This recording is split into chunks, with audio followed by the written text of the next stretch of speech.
Hey guys, it's Coyote here, and I actually got a request to show you guys how to make this mask. So, I got some good news and bad news. I did say I was gonna show you guys how to make it, but it turns out that the burlap that I had has gone missing, and I really don't have time to go out and buy more burlap just to make a video. But the good news is I'm gonna kind of coach you guys through to how I would make it, how I made it, the materials you can use, where to get them, techniques, etc., etc. So let's get going. Okay, so the first thing you guys are going to need is the materials, obviously. So I'm going to give you guys a quick rundown of the materials that I used and where I got them. So first things first, I got the main burlap, the main sheets of burlap. I got that at a farming goods store or Blaine's Farming Fleet. That was like $2, and it was like a huge bean bag that was used. So that was pretty cheap. The other thing that you need for the mask is some kind of yarn or stitching, some string. So I got that for like $2 at Walmart. Pretty easy to find and use. With that, you're probably going to need a thicker needle. So find like a yarning needle. I'm sure that's pretty cheap. And then if you have black shoelace lying around, that would be helpful. That's pretty much it. Another thing you might want to do, what I did with my mask, is I actually made a fleece lining inside the mask. I'll show you guys in a minute. But it just kind of makes it more comfortable and not as itchy on your face. Here's that fleece lining I was telling you guys about. It's being held in with just hot glue, so I just made sure not to put it on any of the breathing areas of the mask. But it's just kind of there just to make sure it's more comfortable and you're not getting like burlap in your mouth and your eyes or whatever. So once you have all the materials set, you really could just kind of dive into the project. And that's kind of what I did. I really didn't have any plan to it. I just grabbed a couple good pictures, reference photos off Google and from the movies, and I was like, alright, I'm going to do this. I really had no plan. Really, I'll just tell you guys what I did and probably what you should do. What I did was I began with taking the fabric and I just laid it over my face. Kind of like if you threw a towel over your head. Actually, I'm going to show you. Let me go get a towel real quick. Okay, so I have my towel, and I'm going to quickly run through just the things I did to make my mask, like the techniques and how I put the burlap initially around my head. So the first thing I did was I took the corner of the bag and I put that down towards like my chin. So that's kind of how you guys can see on the picture or whatever, or in the videos, that like my chin's a little not my chin, the mask's chin is a little bit pointy.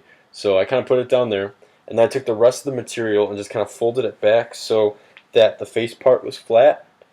So that's what you're going to do. And then the next part is you're going to make sure this is all aligned right. I'm sure this looks awful, but you're going to make sure this whole part's aligned, the chin's aligned, and then you're going to cut your eye holes, or have someone help you get Sharpie markers and kind of find your eye holes and cut them out. So for that, you kind of want to have to just start small, look at the pictures, and then work your way to make them bigger and bigger. Because once they're too big, you might kind of ruin it. You don't want to make it too big. From there, that point, to make the shape, the back of the head and the side of the head, I did one of two techniques. Either A, I folded the material back and sewed it, or B, I completely cut this material out that was like excess or whatever, and then I just stitched it.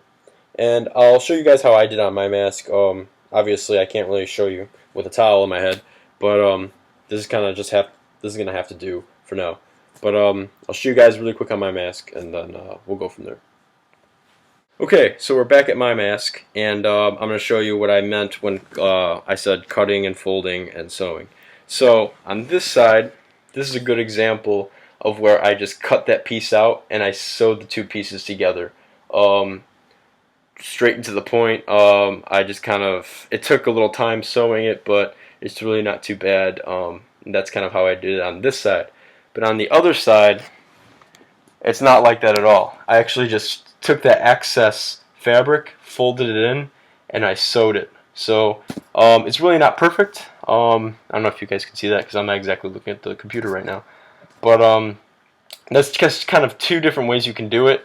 On the back, let's see if I can turn around. Can you see that? I don't know if you can.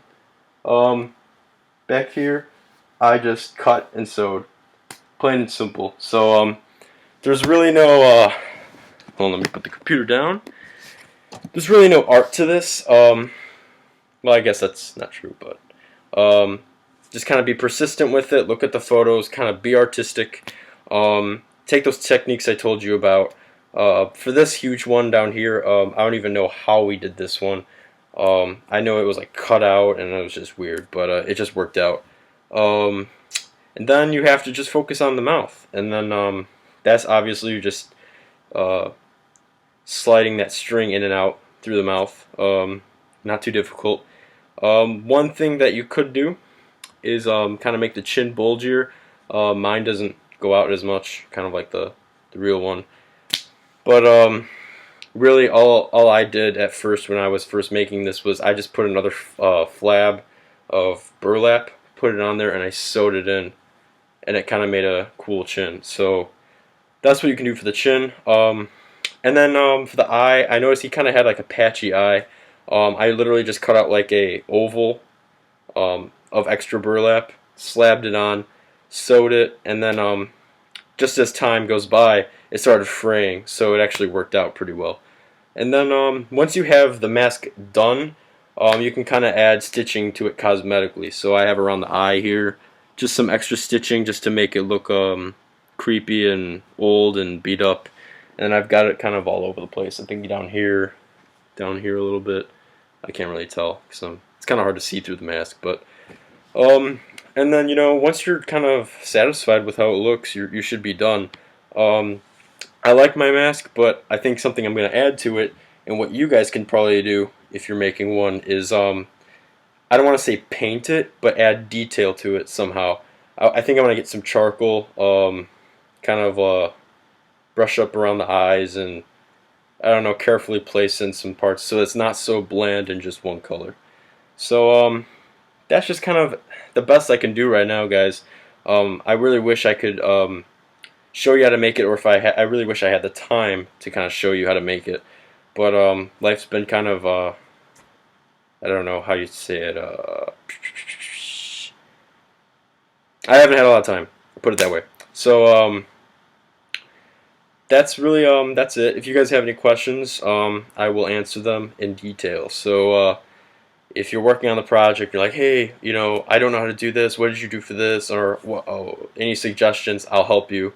I'll kind of monitor my YouTube page as much as I can. So that's that. Thanks for watching, guys. I mean, like or subscribe if you really want to. Just watching my videos is enough, though. So thank you very much for watching.